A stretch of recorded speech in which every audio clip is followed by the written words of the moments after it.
नमस्कार। हाल ही में एक वीडियो वायरल हो रहा था जिसमें माननीय मुख्यमंत्री जी ने सीधा आदेश दिया था कि इस रोड के मामले में जो भी आता है उसको बर्खास्त किया जाए अगर यह मामला नहीं सुलझता है तो। यह मामला जो है आपको बता दें कि बनकटा थाना क्षेत्र के मठिया टाली का है। यह जो रोड का विवाद है काफ़ी दिनों से चल रहा था और काफ़ी इसमें बातें हुई हैं और हम प्रधान जी से डायरेक्ट बात करते हैं कि क्या कुछ है इस मामले में। जी सर नमस्कार। नमस्कार सर। कैसे हैं सर? बढ़िया है सर। ये जो आपके गांव का मामला रोड का चल रहा है, जी, क्या सत्य है सर इसमें? देखिए सत्यता यह है ना कि जो रास्ता अभी बना है प्रशासन द्वारा उसमें थोड़ा सा पानी वगैरह और थोड़ा सा अगल बगल के लोग जो भी है गोबर खाद वगैरह रखते थे तो थोड़ा सा रास्ता कंजस्टेड हो गया था जी। वह जो गई हैं मुख्यमंत्री जी के यहाँ, सुनीता जी जो हमारी बहन मुख्यमंत्री जी के यहाँ गई हैं, उनका ये कहना है कि मुझे व्यक्तिगत रास्ता दिया जाए। व्यक्तिगत मतलब कि उनके सामने किसी की ज़मीन पड़ रही है, ज़मीन नाम से भूमिधरी है, काश्तकारों की ज़मीन है। अगर आप मांग रही हैं अपने लिए इंडिविजुअल जमीन रास्ता मांग रही हैं तो सबसे पहले जानना जरूरी होगा कि आपके आगे ज़मीन किसका है। बिल्कुल बंजर है, डी है, आबादी है कि किसी की निजी ज़मीन है। रही बात नवीन रास्ता जो मांग रही हैं तो किसी की भूमिधरी में आपको नवीन रास्ता नहीं बना सकता, कोई भी नहीं दे सकता। और आपको 2-4 कड़ी 5 कड़ी की ज़रूरत है उसमें हम सहयोग कर सकते हैं या उसमें पहल करके दिलवा सकते हैं और वो देने के लिए तैयार भी हैं जहाँ वो रास्ता मांग रही है। उनका जो रास्ता मांगने का जो तरीका है ना, देखिए रास्ता नहीं मांगो, ज़मीन मांग रही हैं, वो सीधे मांग रही हैं। और जितनी दूरी है एक जरीब 60 कड़ी लगभग उसकी वो है गहराई है, लंबाई चौड़ाई है। अगर वो 10 कड़ी मांग रही है तो कम से कम कट्ठा भर जमीन चला जाएगा और इतना नुकसान कौन कर पाएगा अपना बताइए। आपको ये समझने की बात है कि आप जो मांग रही हैं वो सही है कि गलत है। और दूसरी चीज़ है कि जो रास्ता बना है अभी जो फिलहाल प्रशासन द्वारा बनाया गया है वो रास्ता बिल्कुल सही है। वो रास्ता हमारे यहाँ बाबा सुंदरनाथ का स्थान है वहाँ तक आता है और लगभग 70-80 सालों से 100 सालों से चलित है, वो बिल्कुल चलित है, वो चल रहा है और उसी से आवागमन होता है ग्रामीणों का। तो ये सर आपको कब से पता है कि ये रोड का मामला, आप उस पर क्या संज्ञान कुछ लिए थे कि? मैं एक बार लेखपाल साहब को मौके पर लाया, एक बार नहीं 2 बार लाया था। एक बार लेखपाल साहब आके देख के गए, कहे पुराना रास्ता है यही चलेगा, इसको कोई बंद नहीं कर पाएगा और इसी से जोड़ दिया जाएगा।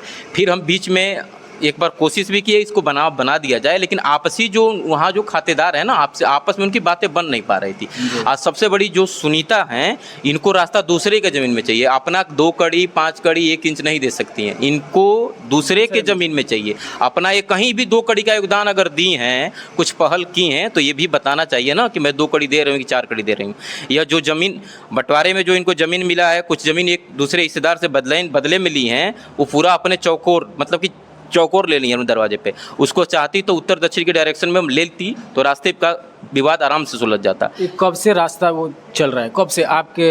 लगभग जानते हैं कि मैं तो देख ही रहा हूँ अपने जब से संभाला, में लग रहा है कि 100 साल के आसपास करीब होगा, 70-80 साल से अधिक से ही चल रहा होगा। इससे पहले अभी जो रास्ता बना है सर, जी तो उसमें जो जमीन दिया गया है पुराने रास्ता ही चल रहा है कि उसमें कुछ जमीन नहीं? देखिए जो पुराना रास्ता है उसी को प्रशासन ने बनवाया और उसमें उप जिलाधिकारी महोदय ने लेखपालों से रिपोर्ट लिया, वहाँ पे जरीब से पैमाइश भी कराई गई, ट्रायल भी किया गया कि ज़मीन कहाँ बच रहा है कहाँ नहीं बच रहा है। उस आधार पे पूरा जांच के सोच समझ के जिलाधिकारी महोदय के निर्देश पे तब जाके वहाँ सारे प्रशासन के और तहसील के लोग आए, तब जाके उन्होंने रास्ते का निर्माण किया। जो मामला अगर योगी जी के संज्ञान में है वहाँ कोई अधिकारी गलत थोड़ा ही कर सकता है, क्योंकि मामला सीधे मान लीजिए प्रदेश का मुख्यमंत्री जी देख रहे हैं तो उसमें कोई अधिकारी बिल्कुल नहीं ना अधिकारी कर सकता है ना पुलिस कर सकती है। हाँ, लेकिन ये उन्होंने क्या किया, जो मौके पर व्यवहार किया प्रशासन के लोगों के साथ और तहसील के लोग, राजस्व प्रशासन उस सुनीता देवी को शायद जो राजस्व टीम के साथ उन्होंने व्यवहार किया, जो प्रशासन के साथ व्यवहार किया,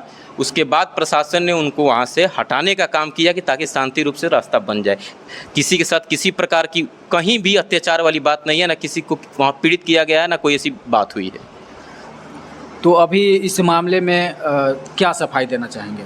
देखिए सफाई पुराना रास्ता है और हमारे गाँव के 80% लोग उसी रास्ते से जाते हैं, ठीक है। तो उस रास्ते में किसी की अगर भूमि जा रही है, कोई ये कह रहा है कि मेरी निजी भूमि जा रही है, तो आप एक बार सब लोग बैठ के सहमति बनाइए और सहमति पत्र उप जिलाधिकारी महोदय को दीजिए। देने के बाद आप पैमाइश कराइए। पैमाइश से पता चल जाएगा ना कि आप कितना उसमें दे रहे हैं, क्या आपका बच रहा है और क्या आपका नुकसान हो रहा है। फिर उस पर भी बैठ के बात किया जाएगा। सारे खातेदारों में थोड़ी थोड़ी बहुत उसमें एडजस्ट किया जाएगा। किसी का व्यक्तिगत नुकसान नहीं होना चाहिए। मैं ये नहीं कहता जो रास्ता निकला वो किसी के साथ निजी ज़मीन में निकल जाए, किसी का नुकसान करने का कोई मतलब नहीं है। लेकिन हाँ, यह जरूर हो कि सब लोग अपना थोड़ा बहुत उसमें योगदान दें, पहल करें कि वो मामला ख़त्म हो जाए और उसको सुलझा लिया जाए आराम से। उसमें आग लगाने वाला काम ना हो। कुछ लोग हैं जो कि राजनीतिक रोटी सेक रहे हैं और उस लड़की को समझाया जाता अगर ना बढ़िया से बैठ के, तो सारी चीज़ें सॉल्व हो जाती। लेकिन नहीं, उसको समझाया, उसको बताया जा रहा है कि नहीं इधर से रास्ता मत ना लो, तुम उधर से लो। चूँकि रास्ता इधर से चल रहा है, यह रास्ता अगर बंद होता है तो हमारे गांव के 80% लोग प्रभावित हो जाएंगे, जो गांव से बाहर जाते हैं, उत्तर की तरफ जाते हैं, उत्तर से जो दक्षिण की तरफ आते हैं। अभी जो रास्ता बन गया है वो सर्वमान्य है कि अभी भी कुछ चल रहा है? देखिए, रास्ता बिल्कुल सर्वमान्य है। पेपर डॉक्यूमेंट्री रेडी हो गया, उसका सब कुछ कंप्लीट हो चुका है, रास्ता बन चुका है, उसमें कहीं कोई तब्दीली नहीं होने वाली है। अब किसी को अगर संशय है, अपने मन में किसी प्रकार का शंका है, तो आप लोग सारे खातेदार लोग बैठिए, सहमति बनाइए। सहमति उनसे भी लिखवाइए जो किसी प्रकार की पैमाइश की विरोध करती हैं। सुनीता जी जो खुद मुख्यमंत्री जी के पास गई हैं, देखिए मुख्यमंत्री जी के पास, देखिए हाथों की पांचों उंगलियां बराबर नहीं होती है। जरूरी नहीं है कि आप मुख्यमंत्री जी के पास गई हैं तो आप बिल्कुल सही हैं। ये तो जांच का विषय है ना, ये तो बिल्कुल जांचना होगा ना। आज जिला अधिकारी से लेके जो भी यहाँ की टीम बनी थी, जो भी उन्होंने वर्कआउट किया, जो भी कुछ देखा, सोच समझ के ही रास्ता बनवाया उन्होंने। तो चलिए, ये जो मामला था ताली मठिया का, आप जिस शख्स से हम बात किए वो इस ग्राम सभा के प्रधान प्रतिनिधि हैं और इन्होंने अभी तक गरीब और असहाय लोगों को बहुत ही हेल्प किए हैं।